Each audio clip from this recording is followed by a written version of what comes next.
దేవుని వాక్యపు వాగ్దానాన్ని మనం ధ్యానించుకుందాం. కీర్తనల గ్రంథము 121వ అధ్యాయము మొదటి మాటలు చదువుకుందాం. కొండల తట్టు నా కన్నులు ఎత్తుచున్నాను, నాకు సహాయము ఎక్కడ నుండి వచ్చును అంటున్నాడు కీర్తనాకారుడు. అవును కాదు, మనకి సహాయం ఎక్కడి నుండి వస్తుంది అని మీరు అనుకుంటున్నారా? అవును, మీరు కూడా ఈరోజు కొన్ని ఆర్థికపరమైన సమస్యల్లో ఉన్నప్పుడు, కొన్ని పరిస్థితులు ప్రతికూలంగా ఉన్నప్పుడు, నాకు ఈ సమయంలో ఎవరు సహాయం చేస్తారబ్బా అని మీరు అనుకుంటున్నారేమో.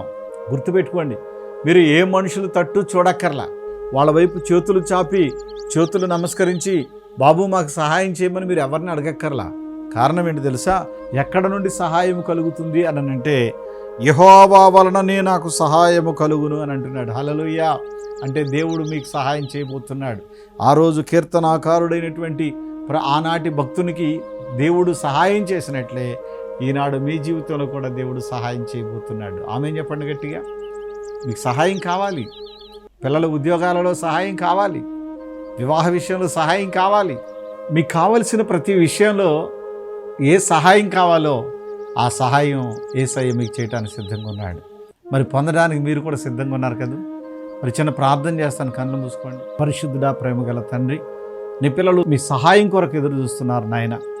ప్రభా, చదువుకున్న పిల్లలు ఉద్యోగాల కొరకు, ఎదిగి వచ్చిన పిల్లలు వివాహం కొరకు, ప్రభా కుటుంబ యజమానులేమో గృహం కొరకు, ఇలా రకరకాల సహాయం కొరకు ఎదురు చూస్తున్నారు. ప్రభా, అనారోగ్యంతో ఉన్న వాళ్ళు ఆరోగ్యం కొరకు ఎదురు చూస్తున్నారు. మీరు సహాయం చేసే దేవుడుగా ఉన్నందుకు వందనాలు. నీ బిడ్డలకు మీరు సహాయం చేయండి దేవా. నీ బిడ్డల దగ్గర ఉన్న నీళ్లను, నూనెను, ద్రాక్షరసమును దీవించండి.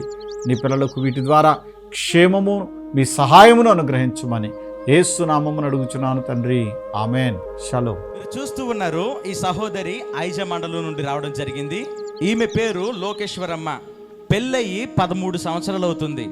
ఎంతో మంది వైద్యులను సంప్రదించారు, ఎన్నో హాస్పిటల్లో తిరిగారు. అందరూ కూడా చెప్పింది ఏమిటంటే, గర్భసంచిలో నీటి బుడగలు ఉన్నాయి, నీకు పిల్లలు కారు అని చెప్పేశారు. 13 సంవత్సరాలుగా మందులు వాడుతూ ఉన్నారు, అనేక హాస్పిటల్కి వెళ్ళారు, ఎన్నో లక్షల రూపాయల ధనాన్ని కేవలం సంతానం కొరకని ఖర్చు పెట్టారు, కానీ గర్భం నిలబడలా.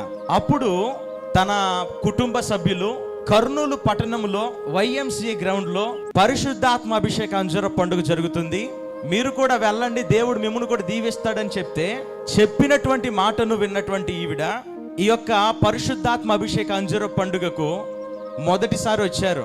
వచ్చి సాక్ష్యాలను విన్నప్పుడు, మేలు పొందుకున్న వారి యొక్క మాటలను బట్టి, నా ఎడలు కూడా నీవు కార్యం చెయ్యయ్యా, సాక్ష్యం ఇస్తాను అనని ఈవిడ తీర్మానం చేసుకొని ఈ 7 నెలలు తిరుగుచూ ఉండగా 7వ నెల ప్రార్థనలో పాల్గొని ఇంటికి వెళ్ళింది. నెలసరి ఆగిందని హాస్పిటల్లో చూయించుకుంటే గర్భం నిలబడిందని వైద్యులు చెప్పారు. గట్టిగా చప్పలు కొట్టి ప్రభుని కనపరచండి. మరి ఈ రోజున ఈ కుమార్తె 5వ నెల గర్భవతిగా ఉంది. హల్లెలూయా. ఈమెకి శారీరక బలహీనత వచ్చిందట, చాలా నీరసించిపోతూ ఉందట. సైతాను వచ్చి నన్ను పీక నొక్కేస్తున్నట్టు, నేను నన్ను చంపేస్తున్నట్టు, రాత్రిపూట అసలు నిద్ర పట్టడం లేదయ్యా, చాలా బాధపడుతూ ఉన్నాను అని చెప్పేసి చెబుతూ ఉన్నారు. ఎప్పుడైతే ఈ ప్రార్థనకు వచ్చి నాకున్న సమస్యని దైవజనుడు పాల్ బేజ్ గారికి చెప్పానో, దైవజనుడు నా పక్షాన ప్రార్థన చేశాడు. అద్భుతకరుడైన దేవుడు, నేను 7 నెలలు తిరిగానయ్యా, నాకు దేవుడు మంచి ఆరోగ్యాన్ని ఇచ్చాడు, అందుకు కృతజ్ఞతగా ఆయన పని నిమిత్తం టీవీ పరిచర్యకు 5,000 రూపాయలు కానుక ఇచ్చుకున్నానని చెప్పేసి ఈ సహోదరి సాక్ష్యం చెప్తున్నారు. ఈమె పట్ల దేవుడు చేసిన ఈ కార్యాన్ని బట్టి దేవునికి మహిమ కలుగునుగాక. పరిశుద్ధాత్మ అభిషేక అంజూర పండుగ జరుగు స్థలముల వివరములు. కర్నూలులో జూలై 9వ తేదీ గురువారం ఉదయం 8 గంటల నుండి జరుగును. స్థలం YMCA గ్రౌండ్, రాజ్ థియేటర్ ఎదురుగా, RS రోడ్, కర్నూలు. అడ్డాడలో జూలై 12వ తేదీ ఆదివారం ఉదయం 9 గంటల నుండి జరుగును. స్థలం సిల్వ మిషన్ స్వస్థతశాల, గుడివాడ పామర్రు మధ్యలో, అడ్డాడ. ఒంగోలులో జూలై 13వ తేదీ సోమవారం ఉదయం 8 గంటల నుండి జరుగును. స్థలం కాపు కళ్యాణ మండపం, బస్టాండు దగ్గర, ఒంగోలు. నెల్లూరులో జూలై 14వ తేదీ మంగళవారం ఉదయం 8 గంటల నుండి జరుగును. స్థలం GPR గ్రాండ్, ముత్తుకూరు గేట్ దగ్గర, మినీ బైపాస్ రోడ్, నెల్లూరు. వినుకొండలో జూలై 14వ తేదీ మంగళవారం ఉదయం 8 గంటల నుండి జరుగును. స్థలం గంగినేని గార్డెన్స్, నర్సరావుపేట రోడ్, పల్నాడు జిల్లా. మాచర్లలో జూలై 15వ తేదీ బుధవారం ఉదయం 8 గంటల నుండి జరుగును. స్థలం మానుకొండ కళ్యాణ మండపం, మున్సిపల్ ఆఫీస్ దగ్గర, మాచర్ల, పల్నాడు జిల్లా. గుంటూరులో జూలై 19వ తేదీ ఆదివారం మధ్యాహ్నం 3 గంటల నుండి జరుగును. స్థలం LEM high school ground, lodge centre, Brodipet, Guntur. తాడేపల్లిగూడెంలో జూలై 20వ తేదీ సోమవారం ఉదయం 8 గంటల నుండి జరుగును. స్థలం Renuka function hall, flyover bridge ఎదురుగా, కొండయ్య చెరువు రోడ్, కడగట్ల, తాడేపల్లిగూడెం. ఆదోనిలో జూలై 20వ తేదీ సోమవారం ఉదయం 8 గంటల నుండి జరుగును. స్థలం international function hall, 2 town police station ప్రక్క రోడ్, SKD కాలనీ, ఆదోని. మార్పును గమనించగలరు. విశాఖపట్నంలో జూలై 21వ తేదీ మంగళవారం ఉదయం 8 గంటల నుండి జరుగును. స్థలం సుబ్బలక్ష్మి కళ్యాణ మండపం, శ్రీకన్య థియేటర్ ఎదురుగా, రైల్వే న్యూ కాలనీ, విశాఖపట్నం. కాకినాడలో జూలై 22వ తేదీ బుధవారం ఉదయం 8 గంటల నుండి జరుగును. స్థలం universal community hall, Mohammed Ali street, Gandhinagar, Kakinada. నరసరావుపేటలో జూలై 22వ తేదీ బుధవారం ఉదయం 8 గంటల నుండి జరుగును.